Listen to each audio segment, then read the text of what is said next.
Ya baik, Assalamualaikum warahmatullahi wabarakatuh. Teman-teman sekalian, kita berjumpa kembali di YouTube channel Kreatif Berkarya. Dan pada kesempatan ini, saya akan berbagi informasi tentang Turnitin, yaitu terkait perbedaan antara standar repository pada Turnitin dengan no repository. Jadi ini sangat penting, terutama bagi teman-teman sekalian yang ingin melakukan uji deteksi plagiarisme pada karya tulis ilmiahnya. Dan ini juga berguna bagi para instruktur atau para pengguna Turnitin. Namun sebelum informasi ini saya share ke teman-teman, bagi teman-teman sekalian yang baru menemukan YouTube channel Kreatif Berkarya ini, atau yang sudah sering mampir di YouTube channel Kreatif Berkarya ini namun belum mengklik tombol subscribe di bawah, dimohon kesediaannya untuk mensubscribe YouTube channel Kreatif Berkarya.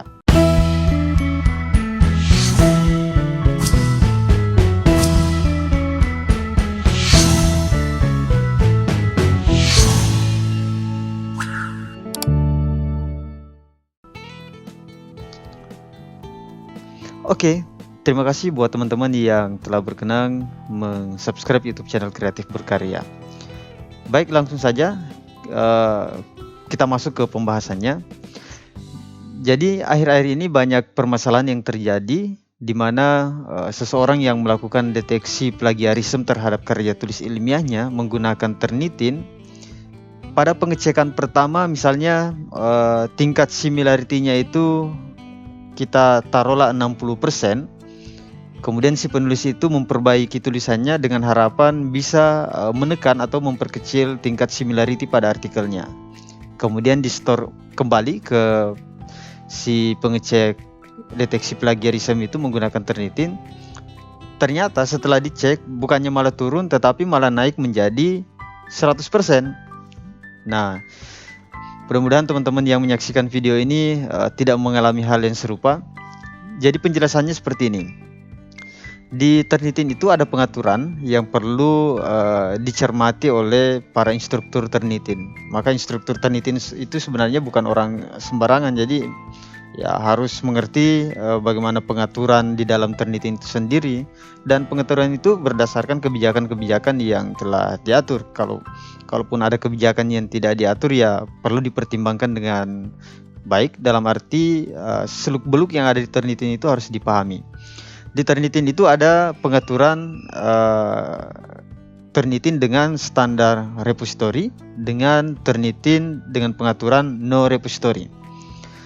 Kalau Turnitin menggunakan kalau di pengaturan Turnitin itu menggunakan standar repository, artinya setiap kita mengupload dokumen, apakah itu artikel, tesis, disertasi dan lain sebagainya atau hasil penelitian untuk dicek deteksi plagiarismenya, maka semua file yang kita upload itu akan tersimpan ke dalam repository Turnitin. Yaitu kalau Turnitinnya dengan pengaturan standar repository. Maka ketika kita telah mengupload maka itu akan tersimpan. Maka maka jika kita melakukan deteksi atau pengecekan ulang, maka jelas akan terdeteksi 100%. Karena file atau data-data artikel maupun dokumen yang lainnya itu sudah tersimpan menjadi repository Turnitin. Nah, kasus ini jika kita melakukan pengecekan di Turnitin dengan pengaturan standar repository, maka hati-hati untuk melakukan pengecekan ulang. Jadi pastikan artikelnya ya sudah minim tingkat similarity-nya. Tapi kalau hanya sekedar mau mengecek berapa sih tingkat similarity-nya, baiknya dipertimbangkan dulu. Atau teman-teman sekalian menanyakan kepada instruktur Turnitin-nya. Ini Turnitin-nya pengaturannya menggunakan repository standar atau gimana? Nah, itu harus yang pertama. Kemudian yang kedua, Turnitin dengan pengaturan no repository. Ya, bukan justru ya. Nah, ini kebalikan dari Turnitin dengan standar repository. Kalau standar repository, semua file yang kita upload untuk dicek itu akan tersimpan di Turnitin dan akan menjadi database mereka. Begitupun sebaliknya ketika Turnitin dengan pengaturan no repository, maka setiap file yang kita upload itu tidak disimpan di Turnitin.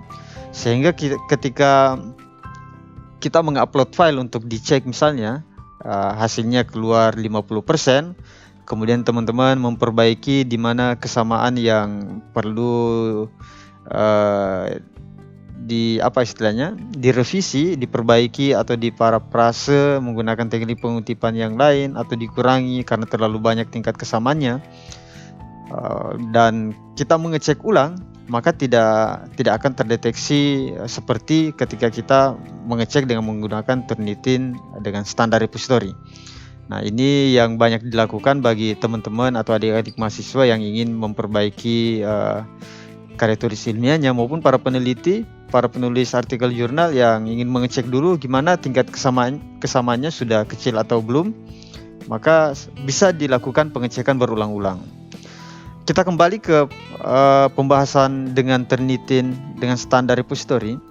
Ini akan repot nantinya ketika misalnya teman-teman mengecek kemudian hasilnya 100%. Ada repotnya gimana? Karena ya akan susah bukan susah, kemungkinannya bisa. Jadi pertanyaan sebenarnya gini, bisa tidak kita menghapus artikel yang sudah tersimpan di repository Turnitin? Ya, jawabannya sebenarnya bisa dihapus, tetapi prosesnya itu yang menurut saya ribet karena harus melalui admin Turnitin. Admin Turnitin dalam arti kita ngurus Turnitinnya melalui perusahaan atau PT mana. Nanti mereka yang berkomunikasi dengan pihak Turnitin dan bermohon artikel yang kita upload di Turnitin repository itu untuk dihapus. Jadi melalui ini saya menyarankan kepada teman-teman sekalian yang ingin melakukan deteksi plagiarisme menggunakan Turnitin, perlu selektif dalam arti selalu menanyakan kepada pihak pengguna Turnitin atau pihak atau instruktur Turnitin, orang yang melakukan cek menggunakan Turnitin itu, apakah Turnitinnya itu pengaturannya menggunakan standar repository atau no repository. Kalau tujuannya untuk sekedar mengecek tingkat similarity, belum begitu yakin dan ada kemungkinan perbaikan, baiknya dicek di Turnitin dengan pengaturan no repository. Ya, dan menurut saya sebagian besar utamanya di Indonesia ini ya pengaturannya ya no repository itu. Sebagai tambahan, saya akan membantu bagi teman-teman para pengelola Turnitin atau instruktur Turnitin yang belum mengetahui gimana cara mengetahui apakah Turnitin kita itu standar repository atau no repository. Saya akan memperlihatkan dan cara settingnya seperti apa. Oke, saya perkecil. Nah, di Turnitin itu silakan masuk di bagian setting. Di bagian setting maka akan muncul seperti ini. Selanjutnya kita mengklik yang optional setting ini. Kita klik, kemudian di scroll sampai ke bawah saja, di scroll. Nah, kita akan masuk ke tahap ini. Nah, di bagian ini ada keterangan submit papers to no repository. Jadi di sini ada beberapa pilihan. Kalau pilihannya standar paper repository, maka semua artikel yang kita upload itu akan tersimpan di repository-nya Turnitin, dan ketika kita cek kedua kalinya maka akan terdeteksi 100%. Maka ini dirubah menjadi no repository, sehingga semua artikel atau data yang kita upload ke Turnitin itu tidak akan tersimpan. Dan kita bisa selalu mengecek dan memperbaiki tulisan kita hingga tingkat kesamaannya itu tidak melebihi batas toleransi tingkat kesamaan. Oke, saya pikir ini penjelasan singkat atau informasi singkat dari saya. Semoga berguna bagi teman-teman sekalian yang sementara menulis artikel dan ingin mendeteksi tingkat similarity tulisannya itu berapa, kemudian untuk diperbaiki. Dan bagi para teman-teman pengelola atau admin maupun instruktur Turnitin, harap ini menjadi suatu perhatian yang serius. Jangan sampai akan ada orang yang dirugikan.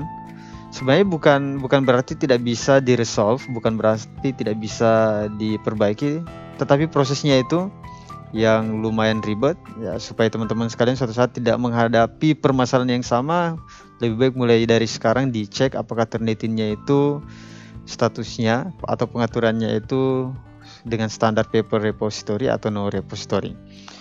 Baik, seperti ini tutorial atau informasi yang saya bagikan, semoga bermanfaat. Sebelum saya akhiri, Bagi teman-teman sekalian yang baru menemukan channel ini atau yang sudah menyaksikan dari tadi namun belum meng-subscribe YouTube channel Kreatif Berkarya, dimohon kesediaannya untuk meng-subscribe YouTube channel Kreatif Berkarya ini.